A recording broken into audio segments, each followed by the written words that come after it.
Hey guys, what's happening? Thank you so much for tuning in to our second episode of Weekly Weekender on MoviePOP, the YouTube channel, where we talk about movie news, we do trailer reactions, movie reviews, all that good stuff, and it's so great to have you guys here on Saturday, the 21st of December. Man, we've got a hell of a program to talk about today in terms of what's happening in Hollywood in terms of movie news.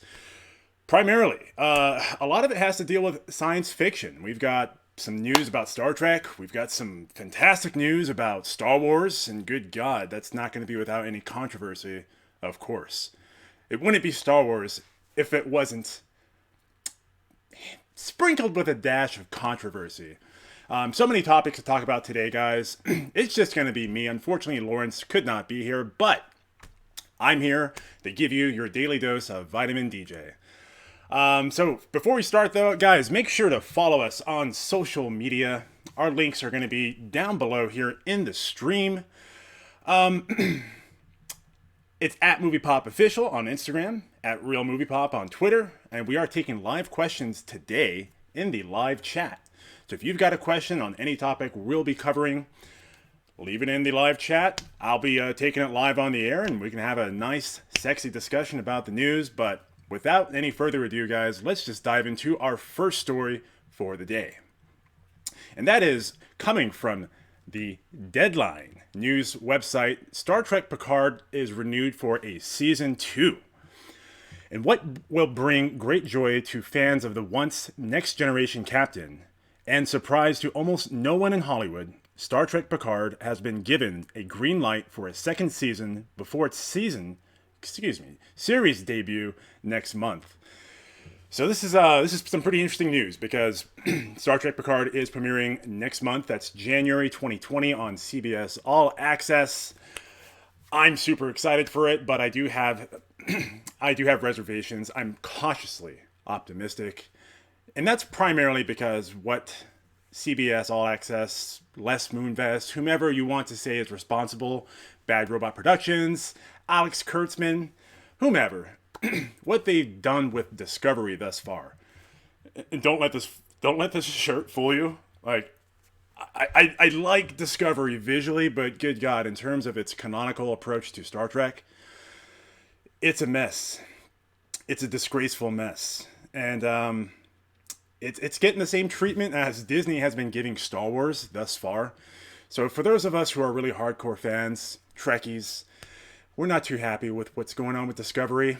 And the reason why I mentioned Discovery, not only in regards to how they've handled the production, it largely has to do with the fact that CBS has greenlit season 2 and 3, despite being panned by critics and being panned, if not set on fire by the fans. So while a green light for a second season of production is a sign of confidence on the studio's behalf, I don't think it necessarily correlates to it being a quality production. So fingers crossed on that, guys. I'm really hoping for something good to come out of this. We've got Jean-Luc Picard back. I mean, what more can a Trekkie ask for? Oh, man. All right. Well, with that being said, guys, let's keep the Trek conversation moving along because we've got some new developments here. And this is regarding Quentin Tarantino and his vision for Star Trek. Quentin Tarantino is rethinking his Star Trek film. Now, this article is coming to us from Deadline once again. Quentin Tarantino might be stepping away from directing the R-rated version of Star Trek he cooked up with J.J. Abrams, with The Revenant's Mark L. Smith scripting. So Tarantino was on the phone with a reporter where he basically, I'm going to paraphrase, he said, he's began speaking about developing this film with J.J. Abrams and the studio. There is a script that has been penned, but he hasn't made a definitive decision yet. Now this is interesting because Tarantino is pretty famous for, I guess you could say, parading his ideas or possible projects he may do or has a very degree of interest in. But most of the times, they're just that. Parading ideas, speaking with a stream of consciousness, not necessarily leading to any finalization in terms of him developing any one of these ideas. And one of the most primary examples I can think of has to do with the Vega Brothers project he mentioned. He's throwing around Kill Bill, a sequel, doing some stage productions, writing a book, a novel, if you will. And then of course, his last 10th film, which we all know that's not going to happen. If you're a creative type, you know those creative juices just don't stop flowing. So while he may say, yes, I'm going to stop on my 10th film, I have a fair amount of confidence as a creative type that he will be at least doing a couple more before he, is 6 feet under. But back to this whole thing here. This is very interesting. Now, because recently, I believe it was last month, Noah Hawley, who is the director for Lucy in the Sky, was actually attached to the new Star Trek project, Star Trek 4. So my understanding of the situation is Quentin Tarantino is going to be doing a spin-off Star Trek R-rated film that is not in continuity and most likely not starring any of the title actors in the JJ-verse version of Star Trek films we've seen dating back to 2009. I find that kind of an odd, way to go about it in terms from a studio perspective, but it is Quentin Tarantino, so I think we can give him a pass. It's like, yeah, you want to do your own Elseworlds spin-off version of Star Trek, even though we have the continuity of this film franchise coming out with a 4th film. Hey, I'm all for it, guys. Let me know what your thoughts on this subject are. I'm really curious to hear about it. But it's a bit sad here because I really felt like this kind of had some traction with regards to Quentin Tarantino doing his own project, giving it his own taste, if you will. Even though the script is not penned by him, he would only be directing it. I would imagine he would still have some creative input in terms of the development of the narrative, the dialogue, all those things, while not actually penning the script himself. He would put his own flair on it. I would be excited to see that. So with that being said, guys, let's move forward to our next topic here. And this is coming from the Academy, because the 92nd Oscar shortlist has been revealed. Ta-da! This is a little shortlist, as I've mentioned. There are a couple things I wanted to bring to your attention first and foremost, and that has to do with the international feature film list. So, coming from the Academy, 10 films will advance to the next round of voting in the international feature film category, formerly known as foreign language film. For the 92nd Academy Awards, 91 films were eligible in the category. Academy members from all branches were invited to participate in the preliminary round. They must have viewed the submitted films theatrically and met a minimum viewing requirement to be eligible to vote in the category. Blah, blah, blah, blah, blah, blah, blah, blah. In the nomination rounds, the Academy members from all branches are invited to opt in, participate, and then they must view all 10 films to cast a ballot. So let's just get right to it right now. We got some fantastic films. A lot of them I've heard of, I've seen. Others I haven't. Most notably, Parasite from South Korea, Les Miserables from France, Pain and Glory from Spain, and then the rest follows. Atlantics from Senegal, Beanpole from Russia, Corpus Christi from Poland, Honeyland from North Macedonia, Those Who Remain from Hungary, Truth and Justice from Estonia, and The Painted Bird from the Czech Republic. Now, the big buzz right now, of course, is everyone is going crazy for Bong Joon-ho's Parasite. I saw that film. I thought it was fantastic. Definitely one of the best films I've seen all year. Had some fantastic, original, creative storytelling that not only detailed his own narrative about a set of characters, but also touched on the topic of class warfare, if you will, or class divisions between the rich and the poor, the haves and the have-nots, in a very entertaining and visually breathtaking fashion. It is unlike any film I've seen in recent history. Completely original, creative, imaginative. Loved it. Worth the praise it's getting. Les Miserables, I have not seen though, but it is on my radar. It is getting critical praise from every possible outlet you can imagine. And of course, the same goes for Pain and Glory. These are what I would call the creme de la creme of international films that are at the top of Western news media outlets. Unfortunately, the others I have not heard of or had a chance to see or even have the ability to see. I'm not privy to the Academy's mailing list in regards to getting screeners. So we'll just have to trust in the Academy. Now, on to the next topic for the Academy, and this is regarding the visual effects category. These films I have seen, for the most part. First, on the top, like this poster right here, it's Alita Battle Angel, and man, I think that one really should take the cake. I know I'm biased on this subject because I think that movie is a damn near masterpiece. The best anime adaptation we've ever seen, and just visually breathtaking. The CGI was so phenomenal. It really truly was photorealistic, like nothing I've ever seen before. The closest of which being Avatar, which is almost 10, if not more, years old. Following on the list is Avengers Endgame, Captain Marvel. Why? Cats. Oh, we're going to talk about Cats. Gemini Man, which visual effects I'm not so sure that was not too impressed with. I thought it was really impressive that it was shot in 120 frames per second and projected at that frame rate in theaters. That was like nothing I've ever seen. But I wouldn't necessarily call that a visual effect. And in regards to Will Smith's character, that was a full CGI digital recreation. Yeah, absolutely. You know what? I have to give it to him on that, because when I did see the trailers and the film, I honestly thought, up until the end of the film where the CGI got really janky, I thought what they were doing with the younger version of Will Smith was like a deep fake kind of thing, you know? So basically Will Smith was playing the character and they just deep faked it or did some digital de-aging. But no, as it turns out, it was motion captured by Will Smith. But that was a fully rendered CGI character. And it looked photorealistic. So yeah, hats off to them for the visual effects on that. Moving forward though, it's The Irishman. Good old digital de-aging, done seamlessly. But I'm not sure if it should be one of the top contenders for visual effects. Followed by The Lion King. Yes, absolutely.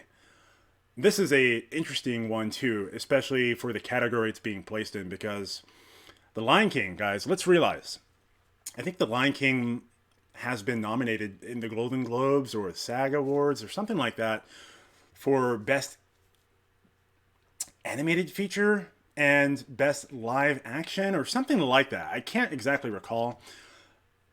But when it comes down to it, guys, The Lion King, this newest iteration of it, this is a fully animated film. It is not a live action. It looks like it's a live action film. It is photorealistic. Every single thing you see on that picture, it's all computer animated. The backgrounds, the rivers, the skies, the animals, the grass, everything. So yeah, visual effects, animation, one and the same. That's a discussion to be had, but definitely, yeah, that should be a top contender for sure.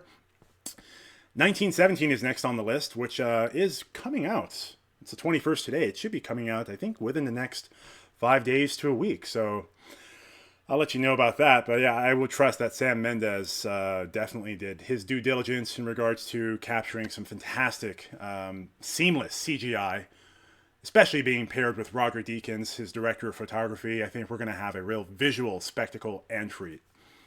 Star Wars, The Rise of Skywalker. Ooh. Man, oh man. While the CGI was impressive, guys, and we all know that ILM, Industrial Light and Magic, are the, if not the best, one of the best in the world in terms of bringing visual effects to the screen, I can't say no. I think it definitely does deserve to be a top contender. And I have to think about this, because I don't think the issue is whether or not the visual effects were impressive, more as whether or not they were. There's so much crap going on in the screen on every frame that it becomes visually dizzying, and I just really couldn't hone in, focus in on any one thing because in every sequence there's so much crap happening. It doesn't give me a chance to really focus in on like just the visual splendor that's being rendered on screen. And if I can give you an example, I think who did it best was Gareth Edwards. What he did with Rogue One was nothing short of spectacular. Because not only were the visual effects impressive and framed properly and allowed to have negative space and breathe, he had a sense for juxtaposing elements in the screen to really give you a sense of scale. So, for example, you'll have in the background the Death Star under construction, and in the foreground, you'll have a Star Destroyer. And it's framed in such a way that you really get a sense of scale, of how large and massive this Death Star is in comparison to what is, of course, a massive Star Destroyer that is nothing to be scoffed at. This is probably more of an issue, again, as I mentioned, with the aforementioned. Probably more of an issue of direction more than it is with visual effects. But The Rise of Skywalker, as it turns out, let's just summarize, it does, I think, deserve a spot on the list. So we'll move forward with the last one, and that has to deal with Terminator Dark Fate. Now, while I was not particularly impressed with the CGI throughout the runtime of the film, I will have to say, if you haven't seen this movie already, there is a fantastic sequence in the beginning of the film when it starts that my jaw just dropped. I looked at the screen. I thought one of two things. Either this is some badass, some of the best CGI, digital de-aging, or CGI rendering I've ever seen committed to screen, or I'm looking at what was maybe some unused footage from the original Terminator 2 that they've repurposed for this film. As it turns out, the latter was not the case. The former was, and wow. If we're going to rank it for best visual effects just for that sequence alone, I think, yeah, hats off to them. Definitely well deserving of it. But yeah, that's a wrap for those two categories, guys. The shortlist is available if you check out the Academy's websites. These were two categories I just wanted to talk about. So if you guys have any thoughts on that, let me know in the comments section down below. Get back to you. We can talk about that all day. But for our next topic, let's move on to what is actually a little bit of a surprise, but a welcome one. Jackass is returning. Paramount sets a release date for the fourth film in Jackass. And this news is coming to us from Deadline. Jackass will continue to prevail on the big screen. Paramount has announced a March 5th, 2021 release date for the fourth movie based on the MTV stunt prank reality series that launched in the year 2000. So almost 21 years from its original broadcast, we're going to have a fourth film. Johnny Knoxville is back. This is a little bit shocking, but again, it was a welcome surprise. I enjoy the Jackass series of films. I think they're funny. I think they're damn either death-defying or just cringe-invoking, and just ultimately hilarious. At least it tickles my funny bone, guys. So let's see what Chris Pontius, Bam Margera, Johnny Knoxville, all those guys, what kind of crazy adventures they're going to get into. But with that being said, guys, the next topic and series of topics which will be related to this one has to do with Star Wars, The Rise of Skywalker, opening box office weekend. Let's get into a little trivia, a little news. This is coming to us from The Hollywood Reporter. At this pace, the final title in the 42-year-old Skywalker saga will come to an end. Star Wars, The Last Jedi, will come in behind the last installment, Star Wars, The Last Jedi. So that's just to rephrase Rise of Skywalker. It's going to be coming in behind box office results for The Last Jedi's box office opening weekend. J.J. Abrams' Star Wars, The Rise of Skywalker could gross as much as $90 million on Friday for a domestic box office debut of $158 million or more, according to early matinee returns. Disney and Lucasfilm are being cautious in suggesting 175 million to 185 million for the weekend. As it stands right now, industry estimates are calculating that business for Skywalker will be front-loaded, meaning Saturday will be down around 40% from Friday's numbers, which included the previews Thursday night. So Deadline and Box Office Mojo are reporting currently that Rise of Skywalker has $40 million in preview sales and totaling $90 million Friday domestically, with $59 million internationally, and as of 7:22 a.m. this morning, Saturday the 21st of December, it's on path to be ranking at a total of $193.7 million for its opening weekend. So it's nothing to nothing to bat your eyes at. That's a bombastic opening weekend, but it does fall short of what the past films have come at. I believe it ranks third for all-time box office gross for this month of December. Yeah, guys, that's a little bit of box office news for the film, which is also related to our next article of news, and this comes to us from The Hollywood Reporter. Rian Johnson defends his version of Luke Skywalker. Star Wars: The Rise of Skywalker is officially in theaters, and the debates among fans have been begun over the film, and also reignited are the debates over its predecessor, The Last Jedi, which is arguably, not really, but really, the most controversial of the 9 Disney movies.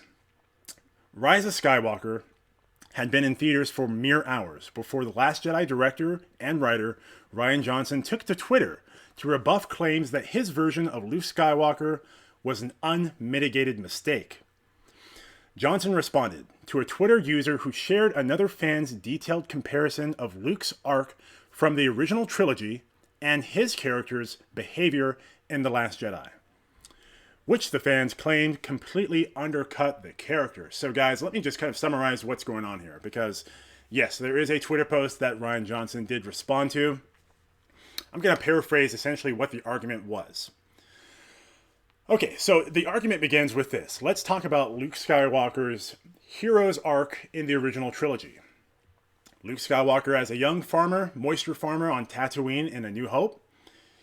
He's a little bratty. He's prone to anger, impulsivity. He doesn't want to tend to the moisture farms despite Uncle Owen asking him to delay going to the academy to join the war, the rebellion. He wants to get away impulsively, right? And as we see his journey, we all know the story, and eventually I want to get to this most important part, what happens in Return of the Jedi, where Luke is essentially a Jedi Knight.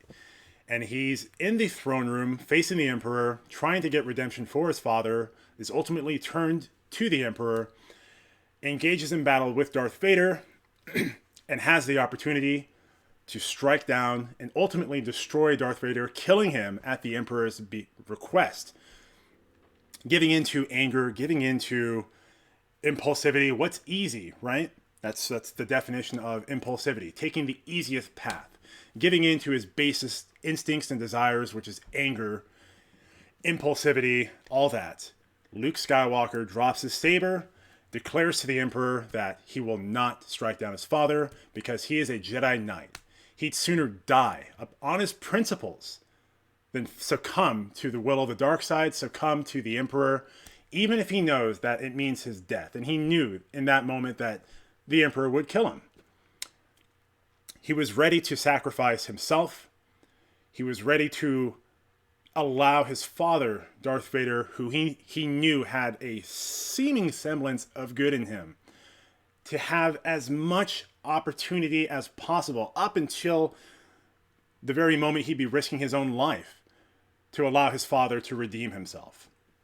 So that's Luke Skywalker's arc in the original trilogy. Now, as we know, in the J.J. Abrams version of this, Luke Skywalker is reclusive. He casts himself in exile. Fine.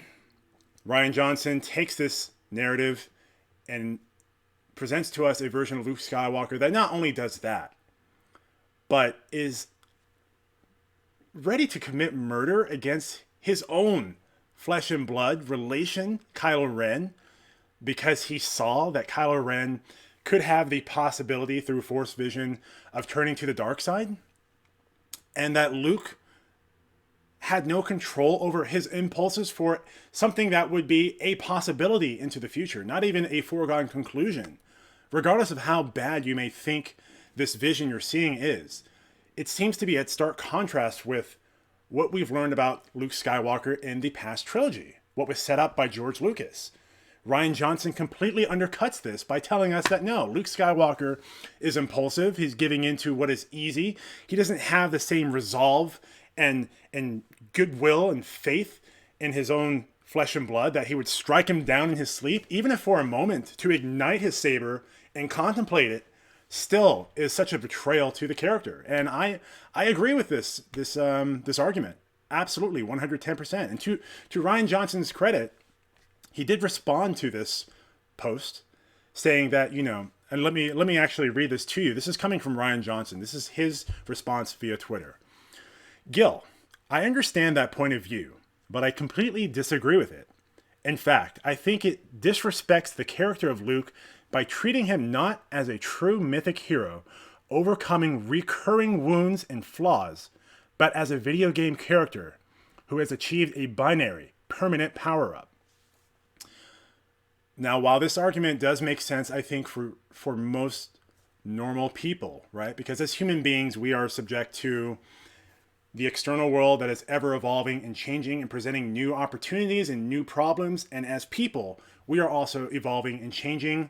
And sometimes we might not be congruent with the outside world or external circumstances. And we may fail to be the best version of ourselves and fall in that respect. But Luke Skywalker isn't this person. He is a Jedi Knight. He is supposed to be emblematic of the kind of resolve you would expect of a priest or a monk in spades to the max, because he's in tune with the Force. So, and of course, as we're learning more and more about the Force and Star Wars lore, I mean, this is when you're a Force user, you're intact, you're in tune with not only the Force itself, but all those Force users who have come before you.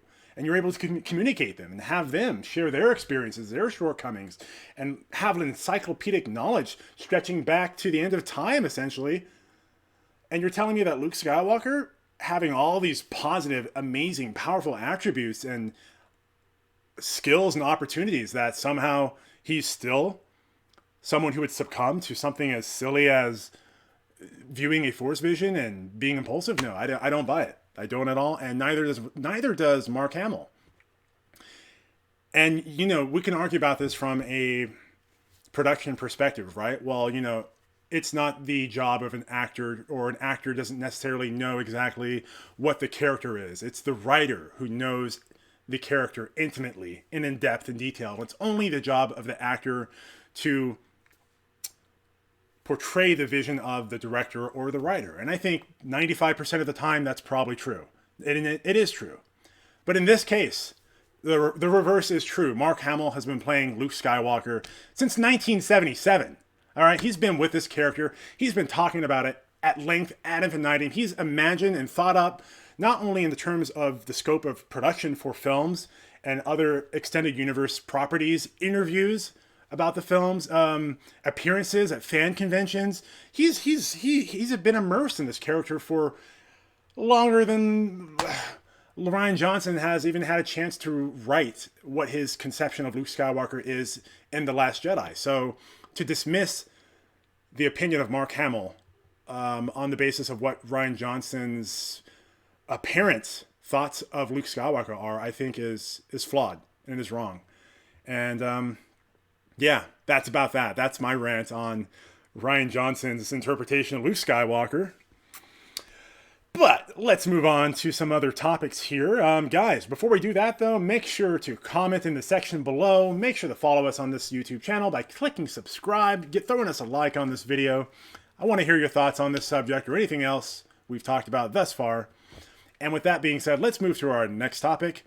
And this is coming to us from Collider. Doctor Sleep is getting a more literary director's cut. Ooh.